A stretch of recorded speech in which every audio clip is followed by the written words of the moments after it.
Assalamualaikum, halo semua. Bertemu kembali bersama Bu Sofi di sini untuk belajar bahasa Indonesia. Apa kabarnya kalian hari ini? Semoga tetap semangat ya. Kira-kira hari ini kita akan belajar apa? Kita akan belajar teks eksplanasi. Apa sih teks eksplanasi itu?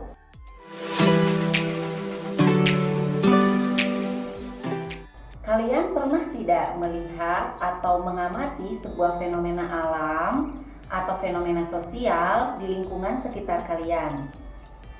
Pelangi misalnya.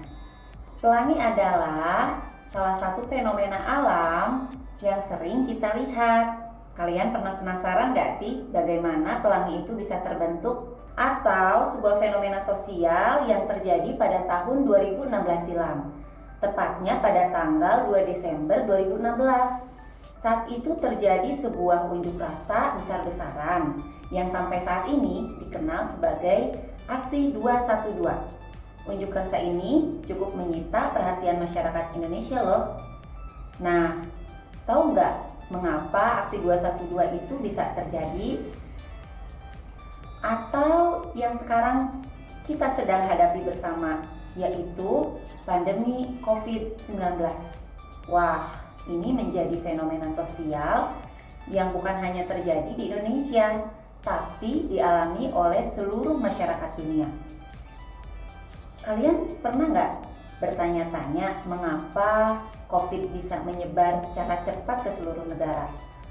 Atau pernah bertanya juga bagaimana COVID-19 ini bisa menyerang sistem kekebalan tubuh manusia?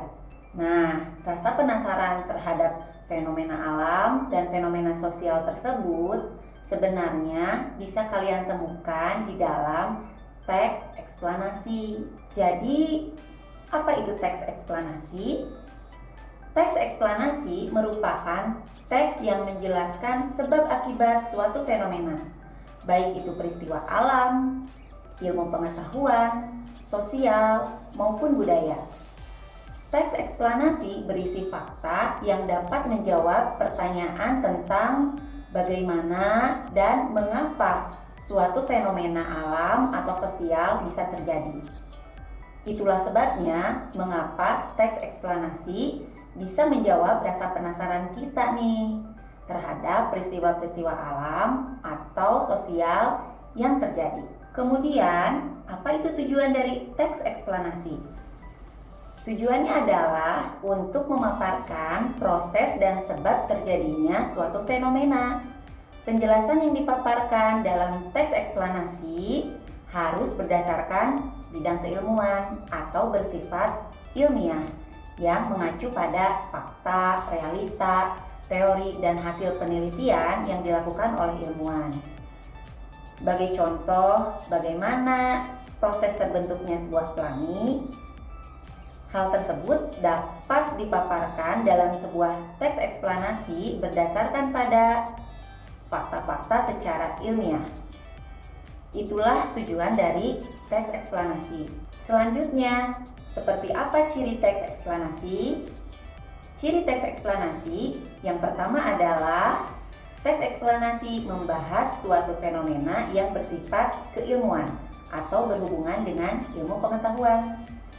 Ciri yang kedua, penjelasan fenomena dalam teks eksplanasi bersifat logis dan teoritis.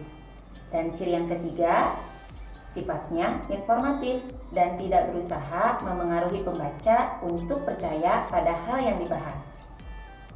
Dan yang keempat, menggunakan kata penanda urutan. Membaca teks eksplanasi ternyata sangat bermanfaat loh. Apa ya manfaatnya? Yang pertama, membaca teks eksplanasi akan menambah ilmu bagi pembaca serta mewujudkan generasi yang cerdas secara intelektual. Yang kedua, teks eksplanasi bisa menambah wawasan kepada pembaca tentang proses terjadinya suatu fenomena yang terjadi di lingkungan alam maupun di lingkungan sosial. Dan yang terakhir, teks eksplanasi dapat menambah wawasan kepada para pembacanya tentang hal-hal yang bersifat ilmiah. Selesai sudah perkenalan kita terhadap teks eksplanasi. Terima kasih ya buat kalian yang sudah berkunjung ke video pembelajaran ini. Dan sampai jumpa di video pembelajaran berikutnya bersama Bu Sofi untuk belajar bahasa Indonesia. Wassalamualaikum warahmatullahi wabarakatuh. Dadah.